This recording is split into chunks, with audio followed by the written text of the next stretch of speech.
నమస్కారం. పాలో కోయిల్హో రాసిన అద్భుతమైన నవల ది ఆల్కెమిస్ట్ విశ్లేషణకు స్వాగతం. ఇది కేవలం ఒక పుస్తకం కాదు సుమా, మన జీవితాన్ని మార్చేసే ఒక పెద్ద ఫిలాసఫీ ఇందులో దాగి ఉంది. ఈ విశ్లేషణలో ఆ కథలో ఉన్న లోతైన అర్థాన్ని, ముఖ్యంగా మనం నేర్చుకోవాల్సిన 8 అద్భుతమైన జీవిత పాఠాలను డీకోడ్ చేద్దాం. అయితే ఈ పాఠాల్లోకి వెళ్లే ముందు ఒక మైండ్ బ్లోయింగ్ ఫ్యాక్ట్ మనం తెలుసుకోవాలి. ఈ నవల ప్రపంచవ్యాప్తంగా ఏకంగా 150 మిలియన్లకు పైగా కాపీలో అమ్ముడైంది. నిజంగా ఇది మామూలు విషయం కాదు. గిన్నీస్ వరల్డ్ రికార్డ్స్ ప్రకారం జీవించి ఉన్న ఒక రచయిత రాసిన పుస్తకం ఇన్ని ఎక్కువ భాషల్లోకి అనువదించబడటం ఇదే ఫస్ట్ టైం. ఈ ఒక్క విషయం చాలు ఈ కథ ప్రపంచవ్యాప్తంగా ఎంతమంది హృదయాలకు కనెక్ట్ అయిందో చెప్పడానికి. సో మనం ఈ కథానాయకుడు శాంతియాగో ప్రయాణాన్ని ప్రధానంగా 5 భాగాలుగా చూద్దాం. ప్రయాణం ప్రారంభం నుంచి అసలు నిధిని కనుక్కునే వరకు, అతని భౌతిక ఆధ్యాత్మిక ప్రయాణంలో దాగి ఉన్న ఆ 8 లైఫ్ లెసన్స్ ఏంటో వరుసగా చూసేద్దాం. ముందుగా మొదటి భాగం, శాంటియాగో ప్రయాణం అసలు ఎలా మొదలైందో ఇప్పుడు తెలుసుకుందాం. ఇక్కడ మనం నేర్చుకునే మొదటి పాఠం, మన పర్సనల్ లెజెండ్ అంటే మన వ్యక్తిగత లక్ష్యాన్ని వెంబడించటం. అసలు మనం ఎందుకు పుట్టాం, మన జీవితానికి ఉన్న అసలైన ఉద్దేశమేంటి? ఇతరుల కోసం కాకుండా మనకంటూ ఉన్న ఆ ప్రత్యేకమైన కలను నెరవేర్చుకున్నప్పుడే మనకు నిజమైన సంతోషం దొరుకుతుంది. అందుకే శాంటియాగో తన గొర్రెలను కాసుకునే ఒక సేఫ్ అండ్ నార్మల్ లైఫ్ని వదిలేసి తన పర్సనల్ లెజెండ్ వెతుక్కుంటూ బయలుదేరతాడు. ఈ ప్రయాణంలోనే పుస్తకంలో అత్యంత పాపులర్ అయిన ఒక కొటేషన్ వస్తుంది. అదేంటంటే, మనం ఏదైనా ఒక విషయాన్ని బలంగా కోరుకుంటే దాన్ని సాధించడానికి ఈ విశ్వం మొత్తం మనకు సహాయం చేస్తుంది. ఇదే మన రెండో పాఠం. మనం ఒక లక్ష్యాన్ని ప్రాణంగా నమ్మితే చాలు, దారి వాటంతటా అదే కనిపిస్తుంది. కానీ ఒక్క విషయం, అలాగని ఏ కష్టం రాదని కాదు, మన వంతు ప్రయత్నం మనం చేస్తూనే ఉండాలి. శాంటియాగో వేసిన ఈ తొలి అడుగులు చూస్తే మనకు మూడవ పాఠమేంటో స్పష్టంగా అర్థమవుతుంది. అదేమిటంటే, గమ్యం కంటే ప్రయాణమే చాలా ముఖ్యం. దారిలో మనకు ఎదురయ్యే మనుషులు, వాళ్ల ద్వారా వచ్చే సమస్యలు, కొత్త అనుభవాలు, ఇవన్నీ కూడా మనల్ని ఒక మెరుగైన మనిషిగా తీర్చిదిద్దుతాయి. సరే, ప్రయాణం మొదలైంది, కాని అదెప్పుడు పూలపాన్పులా ఉండదు కదా. మనల్ని ఆపే కొన్ని భయాలని ఎలా జయించాలో ఇప్పుడు చూద్దాం. ఇక్కడ ఒక ఆసక్తికరమైన పాయింట్ ఉంది. అదే మన 4వ పాఠం. చాలా సందర్భాల్లో అసలు సమస్య కంటే ఆ సమస్య వస్తుందేమో అని మనం పడే భయం మనల్ని ఎక్కువగా భయపెడుతుంది. అవునా కాదా? బాధపడతామేమో అనే భయమే మనల్ని ముందుకు వెళ్లనివ్వదు. భయమనేది చాలా సహజం, కాని దాన్ని పక్కన పెట్టి కలను వెంబడించడమే అసలైన ధైర్యం.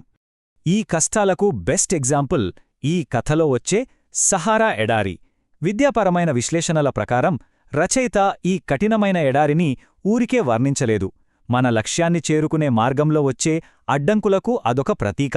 ఆ ఎడారిలాంటి కష్టాలను ధైర్యంగా దాటినప్పుడే మన అసలైన కెపాసిటీ ఏంటో ప్రపంచానికి, ముఖ్యంగా మనకూ తెలుస్తుంది. ఆ అడ్డంకులను దాటుకుంటూ ముందుకు వెళ్తున్నప్పుడు ప్రకృతితో ఎలా కలిసిపోవాలి అనేది మన తర్వాతి విభాగం.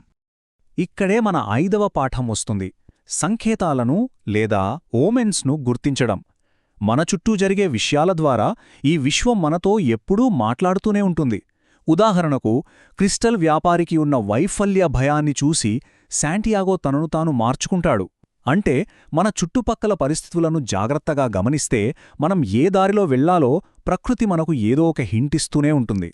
మనం ఇంకొంచెం డీప్గా ఆలోచిస్తే ఈ గొర్రెల కాపరి పాత్ర వెనుక ఒక పెద్ద మీనింగ్ ఉందండి. ఒక రొటీన్ లైఫ్ నుండి బయటపడి తనకంటూ ఒక ఉన్నతమైన లక్ష్యాన్ని చేరుకోవాలి అనుకునే ఒక ఆధ్యాత్మిక అన్వేషకుడికి శాంటియాగో క్యారెక్టర్ ఒక అద్దం పడుతూంది అని ఎంతోమంది విశ్లేషకులు చెప్తుంటారు. ఇక ఎడారిలో ప్రయాణం మరింత లోతుగా సాగుతున్న కొద్దీ మన ఫోకస్ బయట ప్రపంచం నుండి మన మనసు మాట వైపు వెళుతుంది. ఇక్కడ మనం తెలుసుకోవాల్సిన అత్యంత కీలకమైన 6వ పాఠం, మన హృదయం చెప్పేది వినడం. లాజిక్గా ఆలోచిస్తే కొన్నిసార్లు మనకే ఎన్నో డౌట్స్ వస్తుంటాయి. కాని మన మనసు లోపల ఒక గొంతుక ఉంటుంది చూసారా, దానికి ఎప్పుడూ అసలు నిజమేంటో తెలుసు. మన హృదయం మాట వింటేనే మనకు క్లారిటీ వస్తుంది, అలాగే నిజమైన సంతోషం కూడా దొరుకుతుంది. ఇది మనల్ని నేరుగా 7వ పాఠం వైపు నడిపిస్తుంది. మన పర్సనల్ లెజెండ్ సాధించే క్రమంలో నిజమైన ప్రేమ ఎప్పటికీ అడ్డంకి కాకూడదు. ఫాతిమా క్యారెక్టర్ చూస్తే మనకు ఇదే అర్థమవుతుంది. నిజమైన ప్రేమ అనేది మనం ఎదగడానికి ఒక సపోర్ట్లాగా నిలబడాలి తప్ప మన కలలను నాశనం చెయ్యకూడదు, అవును కదా? ఫైనలీ మనం ఈ కథ క్లైమాక్స్కి అంటే ఆ అసలైన నిధి దగ్గరికి వచ్చేశాం. శాంటియాగో జర్నీ టైంలైన్ ఒకసారి గమనించండి. క్రిస్టల్ వ్యాపారి దగ్గర చేసిన ఆ ఒక్క సంవత్సరం పని, ఎడారిలో గడిపిన ఆ కొన్ని వారాలు, అలాగే తను గాలిగా మారడం నేర్చుకున్న ఆ 3 రోజులు, ఇవన్నీ కూడా అతనిలో వచ్చిన ఈ పెద్ద మార్పుకు ఎంత అవసరమో మనకు స్పష్టంగా అర్థమవుతుంది కదా. ఈ ఎక్స్పీరియన్సెస్లో ఏ ఒక్కటి మిస్ అయినా అతను ఆ నిధిని చేరుకునేవాడే కాదు. ఇక్కడే మన 8వ మరియు ఆఖరి పాఠం దాగి ఉంది. మన లైఫ్లో ప్రతి చిన్న అనుభవం నుండి మనం ఏదో ఒకటి నేర్చుకోవాలి. ఎందుకంటే మనం పడే కష్టాలు, పోరాటాలు, ఫెయిల్యూర్స్ ఇవన్నీ కూడా రేపు రాబోయే విజయాన్ని ఆస్వాదించడానికి కావలసిన మెచ్యూరిటీని మనకిస్తాయి. అప్పుడే మనం ఆ విశ్వాత్మతో నిజంగా కనెక్ట్ అవ్వగలం. సో మనం ఈ విశ్లేషణ ముగింపుకు వచ్చేశాం. వెళ్లే ముందు ఒక్క నిమిషం ఆలోచించండి. మన హృదయం చెప్పేది వింటూ, ప్రకృతి ఇచ్చే సంకేతాలను గమనిస్తూ ఉంటే, మనమందరం వెతకాల్సిన మన సొంత పర్సనల్ లెజెండేంటి, మన అసలైన లక్ష్యమేంటి, దీని గురించి కాస్త లోతుగా ఆలోచించండి.